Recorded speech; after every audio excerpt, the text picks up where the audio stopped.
L'aventurier allemand Heinrich van Malzen l'a qualifié de région riche en décors exceptionnels, qu'offre sa campagne aux amoureux de la montagne de nature féerique, entre ces hautes montagnes peuplées d'arbres et des cours d'eau et des cascades coulant à longueur d'année. Un endroit qu'il est quasiment difficile de traverser, sans faire une halte pour admirer la beauté de la nature et observer les singes magos. Une espèce rare qui semble s'être accommodée de ce décor digne de tableaux exceptionnels. Aux côtés d'autres espèces animales qui à leur tour, qui semblent avoir pour mission d'accueillir les visiteurs venant de Blida, longeant en traversant le secteur protégé de Oued de la Chifa, en direction du sud. Où, à 88 km d'Alger, Médéa attend ses visiteurs et ses passants pour découvrir son calme, sa beauté et son authenticité.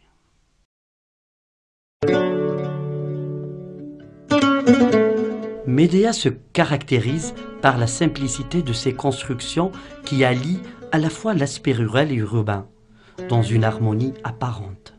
Chaque architecture selon ses tendances civilisationnelles et historiques, de même que ses rues sont calmes et non encombrées.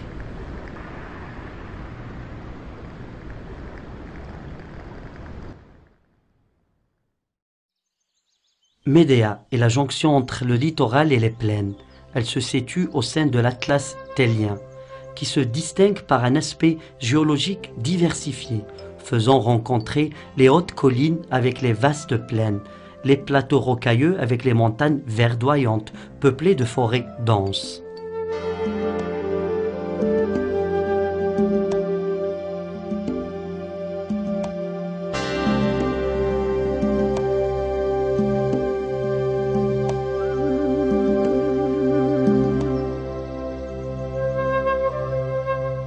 Le tissu végétal présente une variété biologique riche et attrayante, où il fait bon vivre, dans un environnement très équilibré et stable, en plus d'une richesse animale qui donne à la vie rurale dans cette ville un cachet particulier.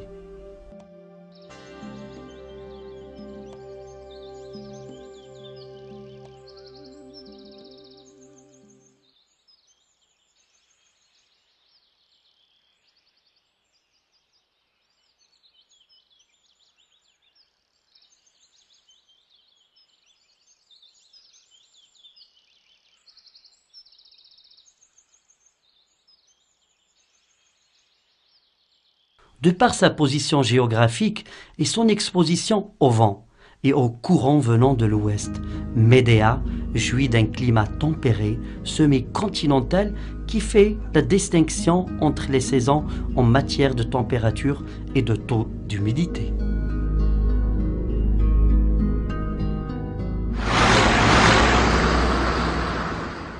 La ville de Médéa compte 19 daïras et 94 communes, pour une surface de 8000 km². Elle est limitée par la wilaya de Blida au nord et Djelfa au sud. Elle est bordée à l'est par les wilayas de Msila et Bouira. Et à l'ouest par les wilayas de Ain Defla et Tissemsilt, ce qui fait d'elle un axe reliant les 4 points cardinaux du pays.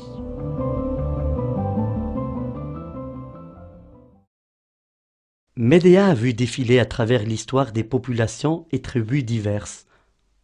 En 2012, sa population avoisine les 900 000 âmes, ayant pour dénominateur commun un patrimoine, des cultures et des civilisations qui datent des temps anciens.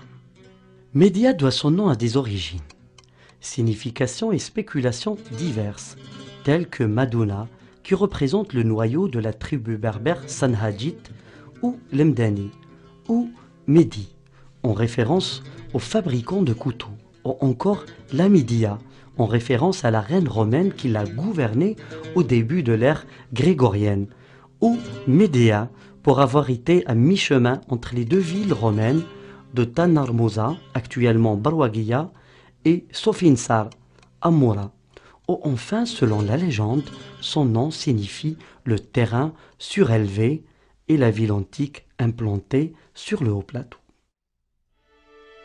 Médéa était sous domination romaine à partir de la fin du 1er siècle du calendrier grégorien.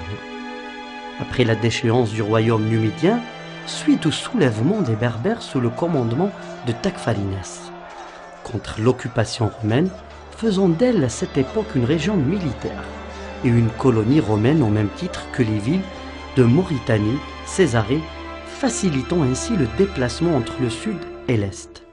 Elle a aussi connu l'expansion des camps militaires romains, qui constituaient des points de contrôle de la ville Médéa, ville romaine de Tanarmoza, actuellement Barouagia, et Sofinsar, Amora. Les plaines de Bni Slimane dans la région de Doueb et la ville de Rapidium, classée site historique. Cette ville romaine fut construite en l'an 16 après Jésus-Christ, dans une zone vierge et sauvage, entre cours d'eau et terres fertiles. Elle fut sous le commandement du leader berbère Tacfarines 8 années durant, après avoir fui l'armée romaine. Il l'a désignée comme base stratégique dans sa lutte contre les colonisateurs romains, et où il y fut assassiné. À l'intronisation des empereurs romains, Rapidium devient une ville occupée par les militaires et habitée par les civils romains et des milliers d'agriculteurs berbères. La ville est devenue un point de rencontre entre les différentes classes sociales locales, voire un modèle réduit de Rome dans le système du pouvoir.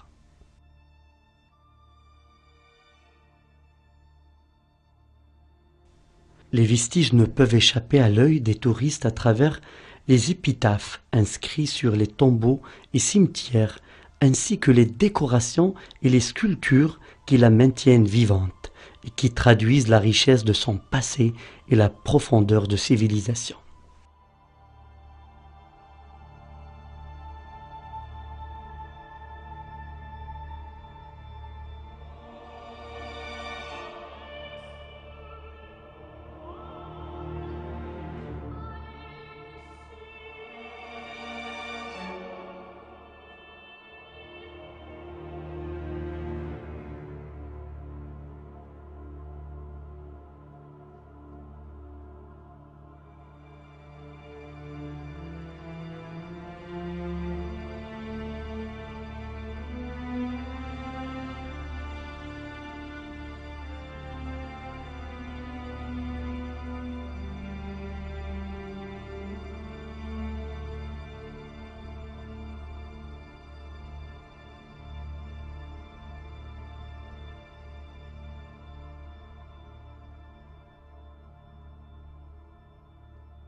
Les habitants de Médéa embrassèrent la religion musulmane depuis que la première conquête de l'islam a trouvé son chemin vers le nord de l'Afrique. Au 7e siècle, sous le commandement de Uqba ibn Nafi', Abil Muhajir Dinar et Moussa ibn Nusayr. La position stratégique de Médéa a fait d'elle un pôle important dans la vie politico-économique de plusieurs pays islamiques qui ont fait leur passage par cette ville, tels que les Rostomides au 8e et 9e siècle et les Sanhadjites au 10e siècle, à leur tête Ziri ibn Mannad, dans la période de règne, a connu un développement culturel et industriel très fructueux. La cité musulmane d'Al-Ashir fut créée en 936 avec l'autorisation du calife Abul Qasim al-Fatimi, dans la zone de Ain Boussif, au pied du mont El-Kaf al-Akhdar, dont le choix de l'implantation répond à des impératifs militaires et sa position stratégique permettait de dominer les montagnes environnantes et tirer profit des eaux abondantes que recèle la région. De nombreux savants arabes de l'époque l'ont visité. Parmi eux figuraient Ibn Khaldoun et Ibn Hawkal al-Idrisi. Ziri ibn Mannad, son fondateur, a sollicité les services du meilleur architecte de l'époque, pour élaborer les plans de la ville qui se décomposaient en 3 phases selon Ibn Khaldoun. La construction des fondations, des remparts, puis les demeures, les qasr et les thermes. À l'instar du qasr antique au qasr al-Bukhari, en référence à son édificateur Mohammed al-Bukhari, où ont élu domicile les Turcs au XVIe siècle. Le style urbanistique arabo-turc a marqué une partie du paysage architectural de la ville. Cette ville se distingue par ses constructions de style musulman, en l'occurrence Bab el-Qawes, qui constitue la confluence de plusieurs cours d'eau qui alimentent les différents quartiers de la ville. Sa création remonte à l'époque romaine. Elle fut exploitée par Zir ibn Mannad lors de la reconstruction de la ville de Médéa, ainsi que par les Ottomans durant leur règne. Le minaret de la mosquée rouge, datant de l'époque ottomane à Médéa, est le seul vestige de la mosquée construite par le Pacha Mourad. Sa hauteur atteint les 18 mètres et se distingue par sa forme géométrique cylindrique, puisant ses origines de l'est de la Turquie, représentant l'école hanafite.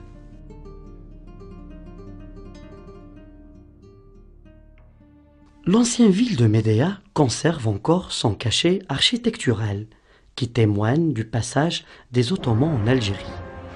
La ville a été érigée en capitale de Beylik Titri sous l'égide de Hassan Bacha, fils de Khirdin à qui ont succédé 27 gouverneurs et beys. Le dernier à avoir gouverné était le bey Mustafa Boumazrak, dont le nom est gravé sur le tableau suspendu à la mosquée malikite, appelé aussi le Jama' al-Ostani. Ce bey fut connu pour son artisme militaire et sa lutte contre l'occupation française, aux côtés de la population autochtone.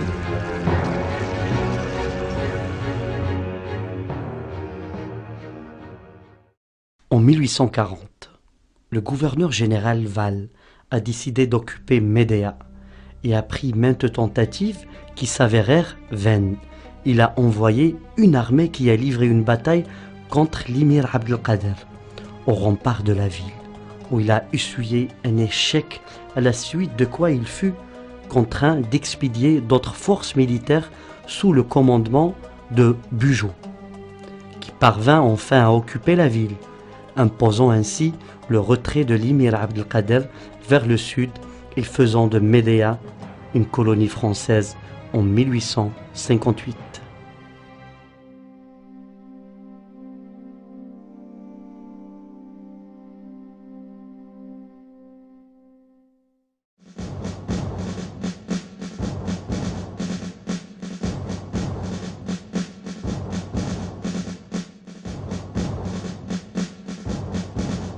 Après la période du soulèvement populaire et le combat politique, et le déclenchement de la guerre de novembre 1954, Médéa n'a pas manqué d'envoyer ses soldats rejoindre les rangs du Front de Libération Nationale de la Wilaya 4, où des opérations militaires historiques ont été menées et se sont soldées par le décès de 1500 martyrs, dont le colonel Taïeb et le colonel Taïeb El-Jilali.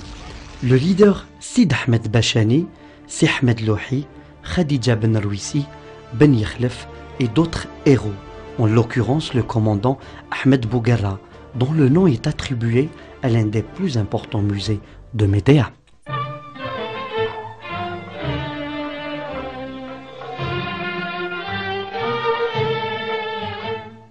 Ce site historique témoin de la Révolution accueille ses visiteurs avec des roses, pour leur faire découvrir les vestiges laissés par les martyrs de cette région. Il raconte l'histoire de ces hommes et de ces femmes courageux à travers les moyens utilisés durant la Révolution.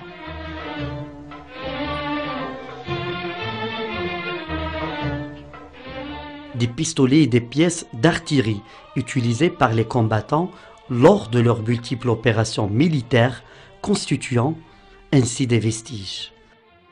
Un recueil des meilleurs stratagèmes révolutionnaires de l'époque, illustré de photos témoins du combat et de la résistance de ces derniers.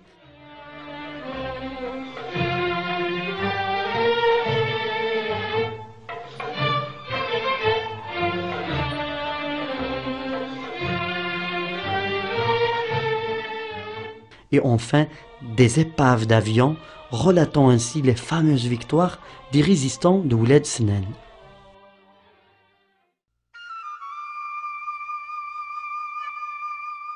Dans la ville de Aïssaouia à Médéa se trouve le musée de l'Allah Fatman Soumer, qui abrite une partie de la mémoire populaire.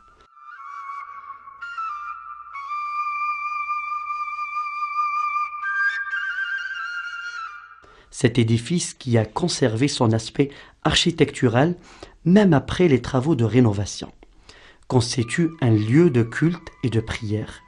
Il a pris ce nom parce qu'il était un refuge pour l'héroïne Lalla Fatma Soumer, après son exil et son retour à la région de Kabylie, où elle a pu combattre les plus prestigieuses des armées grâce à son intelligence et sa détermination, et a défié le général français Rondon, c'est bien qu'il fut contraint de solliciter l'aide du général Mac Mahon, à la tête d'une armée de 45 000 soldats contre 700 résistants, ce qui obligea Lalla Fatma à inciter au calme, à négocier le cessez-le-feu et arrêter les tueries massives et la répression des populations isolées. Le colonisateur, connu pour sa mauvaise foi, a ordonné l'arrestation de la délégation chargée des négociations et l'emprisonnement de Lalla Fatma Soumer et son éloignement. Elle trouva refuge chez le bey Mahyiddin Tahar, chef de la confrérie de la Zawiya de Aïssawa, où elle bénéficia de protection et de conditions d'hébergement décentes de la part de la communauté musulmane de la Zawiya pendant 7 ans, où elle a goûté au supplice de l'exil et de l'éloignement de sa famille. Elle succomba à sa maladie à la fleur de l'âge, 37 ans. Elle fut enterrée au cimetière de Sidi Abdallah, non loin de la commune de Aïssaouia.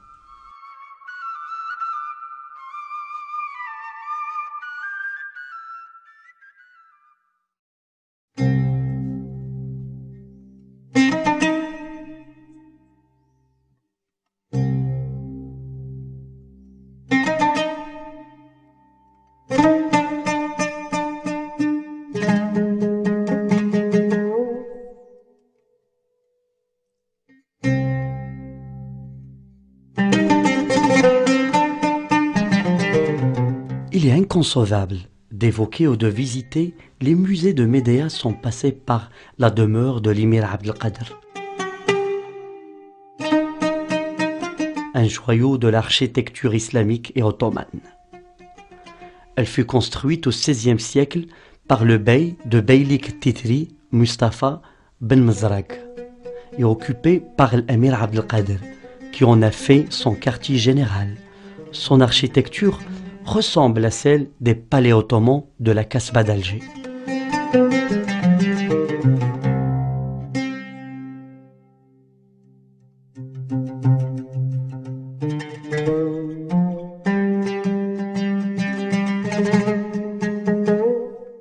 Cet édifice de 18 chambres-pièces renferme des statues des personnalités ayant laissé leur empreinte dans cette ville, dont celle de l'émir Abdelkader, leader de la résistance populaire et le fondateur de la République algérienne moderne, qui a longtemps séjourné dans cette demeure lors de ses nombreux déplacements durant son mandat.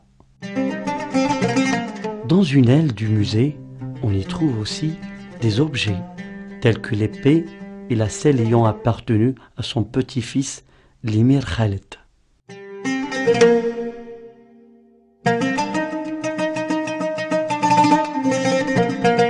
D'autres statues représentent le Shir Fodil Skandar, en compagnie de quelques notoires de la ville, tels que les hommes de science et de religion, à savoir l'imam Djelil Mustafa Fakhar et le savant érudit Brahim Bendali. Sans oublier l'enfant de Médéa et sa fierté, Mohamed Ben Chnep, premier Algérien détenteur d'un doctorat.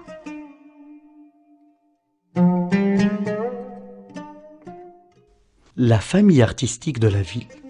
Elle est représentée par Mahboub Safarbet, surnommé Mahboubati, l'un des plus grands compositeurs algériens à avoir modernisé la chanson et la musique populaire, aux côtés de la statue de l'un des piliers du théâtre, Hassan el-Hassani, connu sous son nom d'artiste Bobagara, ainsi que celle de Stambouli. Cette maison demeure un lien entre le présent et rappelle les périodes historiques qu'a vécu la région et son architecture jusqu'après l'indépendance. L'histoire de Médéa lui a permis de jouir d'une large et riche diversification de sa culture et de sa civilisation. En effet, la ville a conservé un grand nombre de vestiges et architectures qu'elle a héritées depuis des décennies, faisant d'elle le carrefour des civilisations et des religions. L'église Notre-Dame de l'Atlas a été construite en 1983 à Tibhirin, à environ 8 km de la ville de Médéa, par un groupe de moines.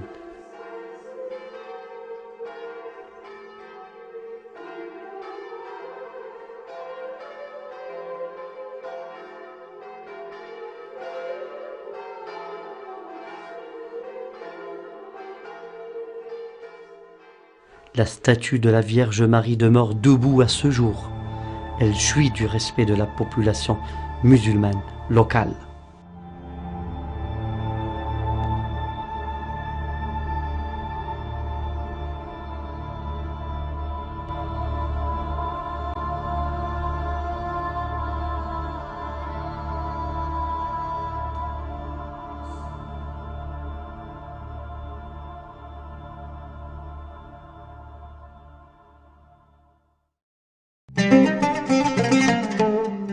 Cette diversification de civilisation de la ville de Médéa est confirmée à travers la mosquée An-Nour, architecture contemporaine en plein centre-ville, édifiée après l'indépendance. La mosquée fut rénovée et améliorée en plusieurs étapes pour atteindre sa forme actuelle. Elle reflète le développement qu'a connu l'architecture musulmane à travers les siècles.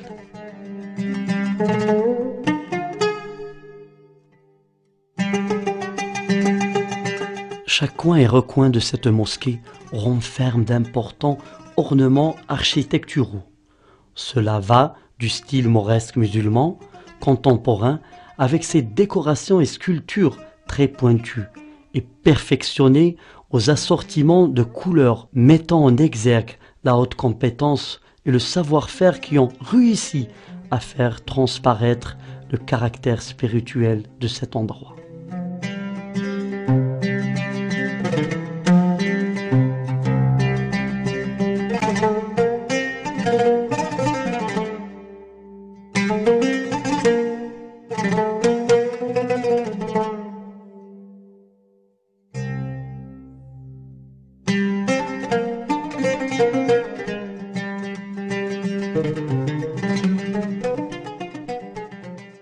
Outre ces diversifications architecturales dont se qualifie cette région à travers diverses périodes historiques qu'elle a dû traverser, le pôle moderne de Médéa, récemment érigé, jouit d'un cachet architectural doté de techniques et réalisations conformes aux normes modernes et internationales, reflétant ainsi le développement des infrastructures et leur expansion continue, conformément aux normes modernes de la vie et aux exigences évoluées des habitants de cette wilaya, dont les rues sont un mélange de traditionnel et de modernisme.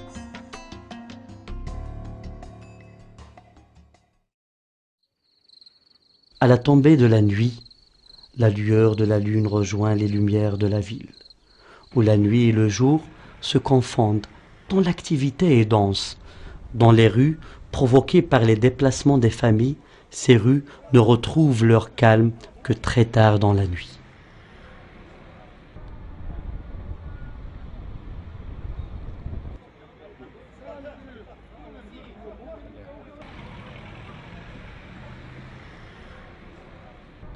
Les jeunes défilent dans les rues de la ville, au fond du lèche-vitrine.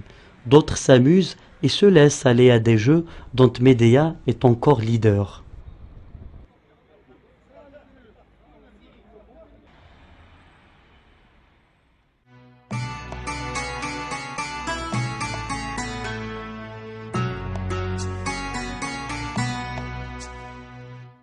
certains préfèrent se rendre dans des échoppes où ils bénéficient des meilleurs services et apprécient les meilleures pâtisseries et se réunissent pour discuter de choses et d'autres, et échanger des histoires et anecdotes, tirant le meilleur profit de leur soirée dans un climat familial reposant avant de se séparer au lever du jour.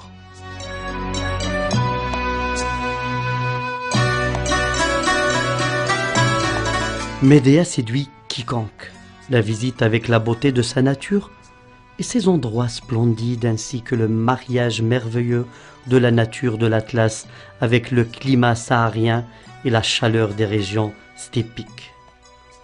Elle est dotée de capacités touristiques considérables entre les zones vierges naturelles de plus en plus attractives et des espaces aménagés pour accueillir les familles. Hamdania est une petite ville située au sud des pentes de Oued Shifa. Elle est la porte d'entrée de la ville de la wilaya de Médéa. C'est un lieu de distraction, de détente, jouissant d'un air pur fréquenté par des centaines de familles qui affluent de toutes les wilayas. La ville dispose des espaces permettant aux enfants de se distraire entre les attractions et l'observation des animaux.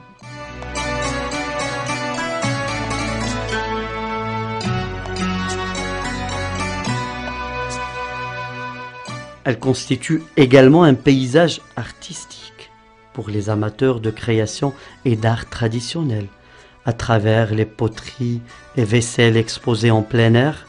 C'est un endroit idéal pour les randonneurs et les amateurs de tourisme d'exploration, ainsi que pour ceux qui apprécient le brouhouha, enchanteur des enfants.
La ville de Benchekao se situe à 19 km au sud de Médéa, à plus de 1200 mètres d'altitude. Elle compte parmi ses richesses un parc d'attractions et de loisirs dans un espace naturel féerique qui offre une vue dominante sur la partie nord-ouest de la wilaya de Médéa.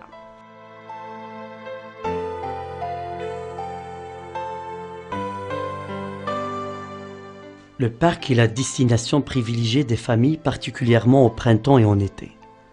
C'est un lieu vaste, attractif et calme où on peut se reposer entre les espaces verts et des arbres d'espèces rares, en plus des commodités qui accentuent les aises des visiteurs.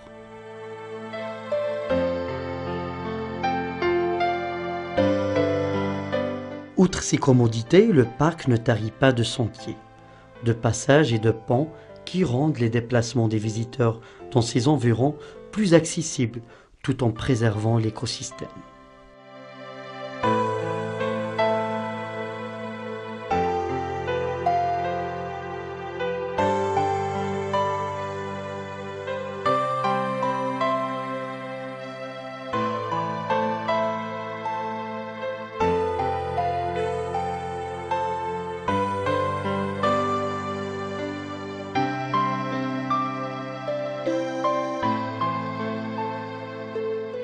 Une aire de jeu est réservée aux enfants dans cet espace pour leur permettre de se divertir et passer les meilleurs moments à l'air pur et à l'ombre des arbres, offrant ainsi un décor exceptionnel qui fait de ce site touristique la fierté de la wilaya de Médéa.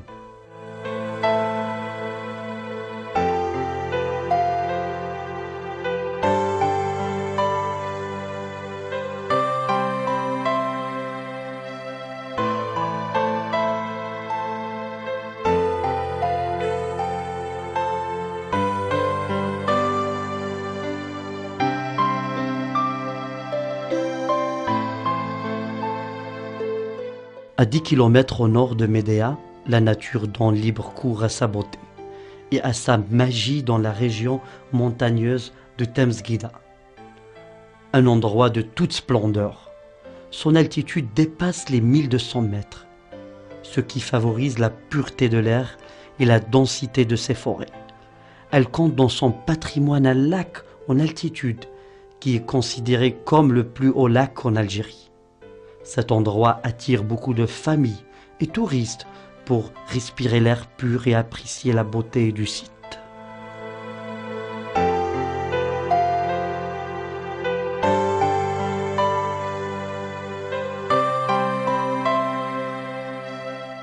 La région d'Ouled Antar ne risque pas d'être dépourvue de toute cette splendeur. La beauté de sa nature vierge offre des paysages à perte de vue, dignes de tableaux de maître.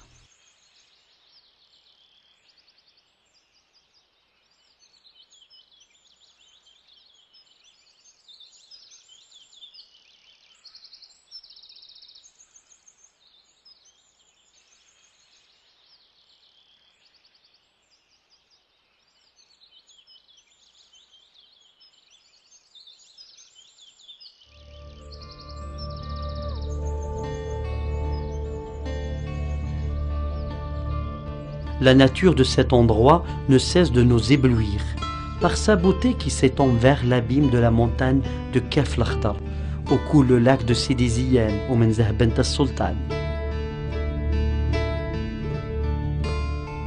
Un autre tableau dont la splendeur dépasse les attentes de celui qui la visite pour la première fois.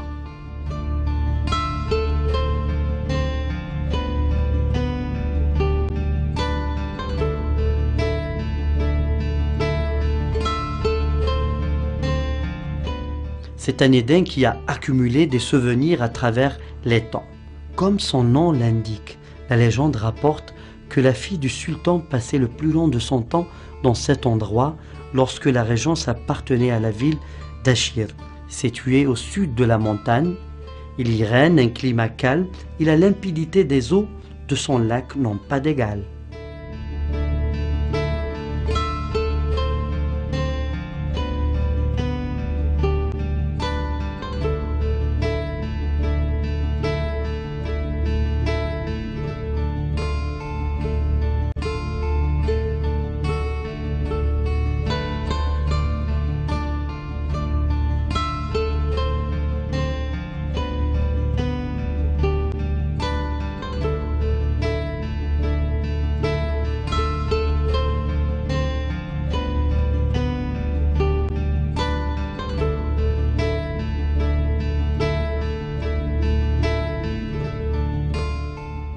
Médéa est caractérisée par l'abondance de ses ressources en eau, puisées dans des lacs et des retenues d'eau se trouvant dans les montagnes et sur les collines.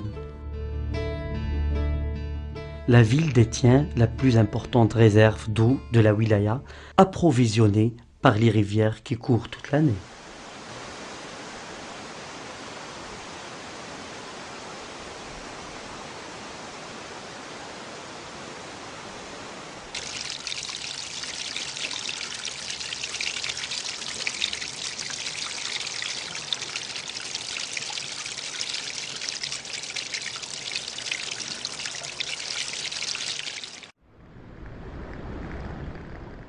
À l'abondance de cette réserve d'eau s'ajoutent de grandes superficies de terres fertiles, ce qui encourage la majorité de ses habitants à travailler dans l'agriculture.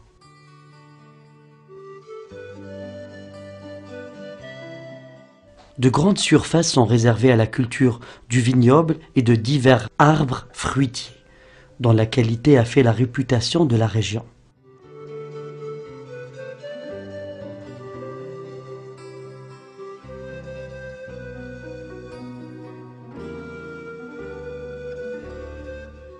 D'autres espaces sont réservés à la culture du blé et de l'orge dans les plaines du sud, qui constituent la principale activité des habitants de Médéa, d'où sa dominance dans ce secteur d'activité.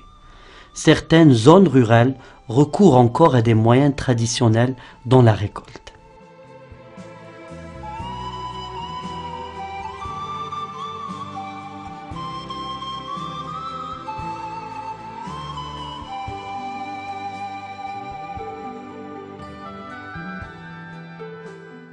Les habitants de Médéa accordent une grande importance à l'élevage des animaux, qui occupe une place primordiale dans leur activité économique.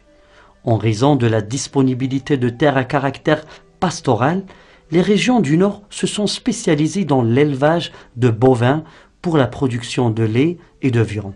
De même que la région de Médéa est connue pour l'élevage des ovins, faisant d'elle la wilaya leader dans ce domaine.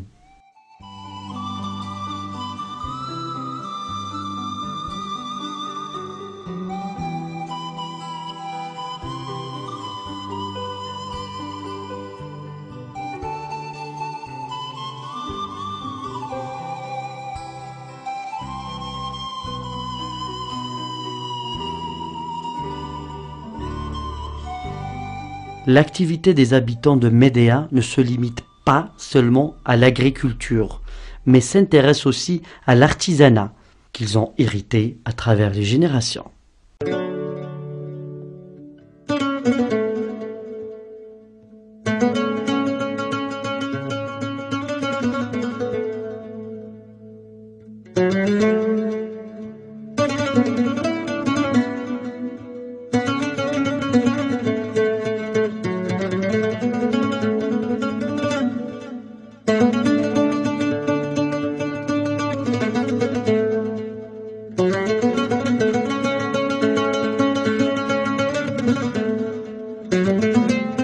Nombreux sont ceux qui créent, chacun selon sa spécificité et selon les différentes techniques et moyens et en fonction des matières premières requises par chaque artisan.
L'industrie de la porcelaine reste entre de bonnes mains et des doigts de fée, exercée dans la patience et la concentration. Aucun effort n'est ménagé pour la préservation du caractère particulier de ce métier qui compte parmi les plus anciens chez les habitants de Médéa et qui se transmet de génération en génération. Ce métier qui requiert la patience, l'habileté et la perfection dans une conception manuelle et en fait une fibre artistique.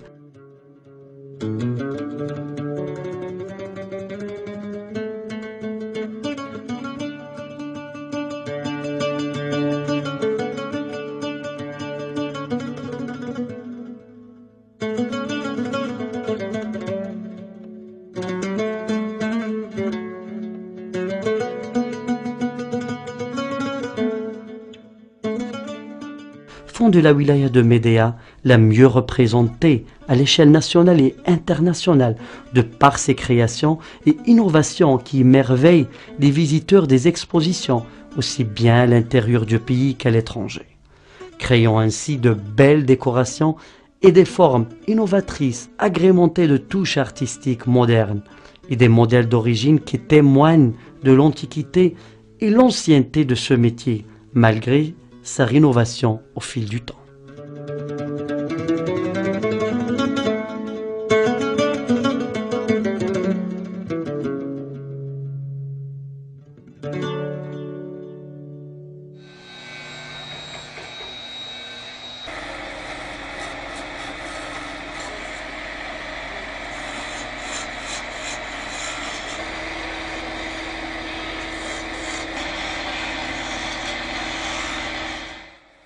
La sculpture sur bois. Voilà une autre activité qui compte parmi les acquis de la wilaya de Médéa. Ces artisans veillent sur cet héritage et le transmettent de génération en génération, en conservant son cachet.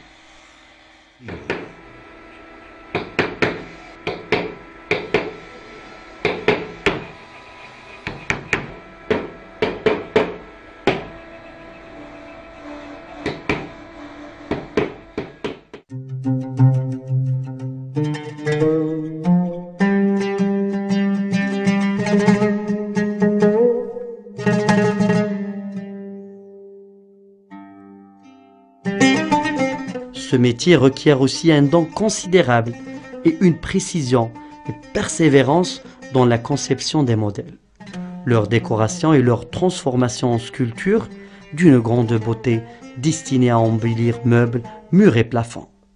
Certaines pièces sculptées mettent en exergue la profondeur historique de métier.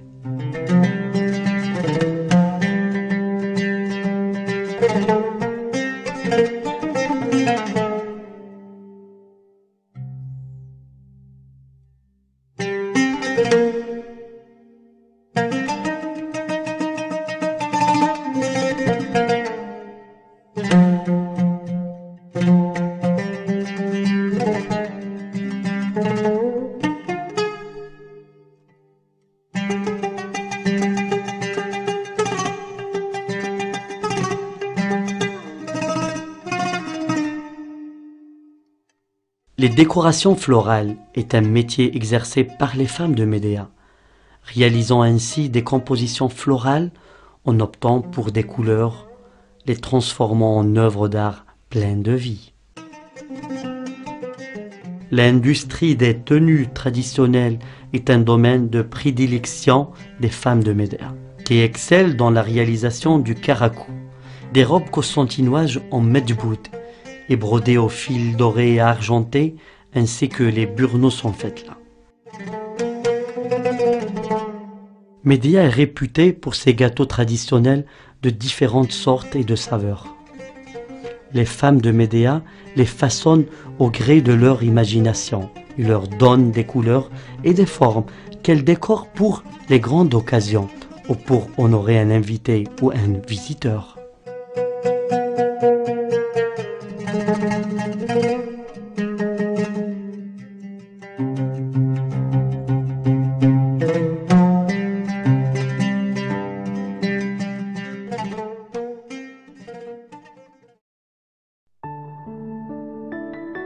L'hospitalité et la générosité des habitants de Médéa se traduit par l'existence d'un grand nombre de structures d'hébergement. En effet, il existe sur l'ensemble du territoire des hôtels défiant toute concurrence, dont le souci majeur est de satisfaire leur clientèle, en leur offrant les meilleurs services, les plus efficaces et en assurant leur tranquillité et leur repos. Chaque hôtel se distingue par son architecture et les services octroyés avec un dénominateur commun qui est le souci de satisfaire le client, selon les normes internationales, et lui fournir des conditions d'hébergement à l'image de l'hospitalité des gens de Médéa.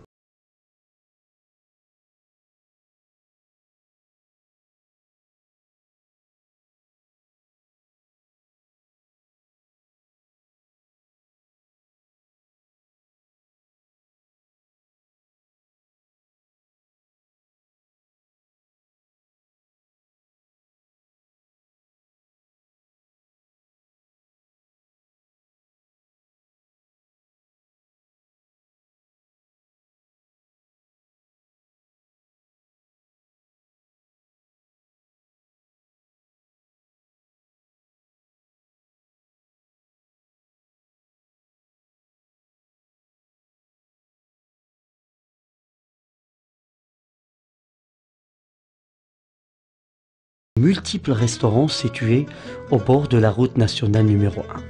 Et ceux de Hamdaniya restent les plus fameux. Ils accueillent des centaines de touristes et familles par jour pour se réunir autour de délicieuses brochettes et des mets plus succulents les uns que les autres, servis dans un... Des projets qui semblent interminables sont en perspective et d'autres en cours, qui lèveront le voile sur des espaces naturels offrant aux visiteurs des balades et découvertes.